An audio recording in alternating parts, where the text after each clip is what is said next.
The overrated sentence. I am finishing the novel Sweetest Dream by Doris Lessing. I'm reading it for an upcoming podcast episode of our podcast. Mellan mörker och ljus. At the end of the book I am struck by the thought of the opening sentence. It is often said to be important. It should, at best, lead the reader into the novel and create curiosity. In many writing tutorials, sometimes a whole chapter is devoted to the opening sentence. Classic examples are Selma Lagerlöf's Gostabölling saga, Strindberg's Hemsöborna, and Kafka is usually praised twice for the introductions to the process and the transformation. I wonder if I can now remember the first sentence of Doris Lessing's novel Sweetest Dream. No. Do I even remember when I read the sentence? No. Did it have any significance for my further reading? No. The first sentence of the book reads, "Early autumn evening." That's all. It doesn't set the tone of the novel and it doesn't create much curiosity in me. It also seems to have passed me by without a trace. But it started my reading of the book, and that was the very purpose. What more could you ask for? You can ask yourself if you have ever, after reading the first sentence of a novel, muttered in disappointment, "What a lousy first sentence," and closed the book without reading further.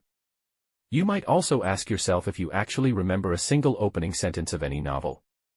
In that case, of course, the ones you may have read about in writing tutorials, plus introductions by Lagerlöf, Strindberg and Kafka, do not apply. Also think about whether you have ever read the opening sentence, paused while reading and thought, "What a fantastic first sentence." I would like to claim that the importance of the opening sentence is greatly overestimated and is perhaps most of interest to literary scholars who will do text analyses.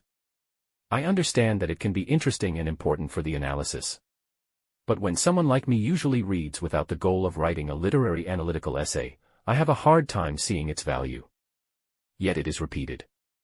I suspect that the difficulty in giving concrete tips and advice in writing means that many resort to the opening sentence for lack of anything else. The writing tutorials would be so thin if they only contained the advice, write, rewrite, read a lot and don't think you're a complete scholar. There is, of course, nothing wrong with thinking about how to start my script. It has to be started somehow. I'm just trying to downplay the importance of how you start it. Otherwise, there is a great risk of spending too much time and effort on something that few readers will pay attention to.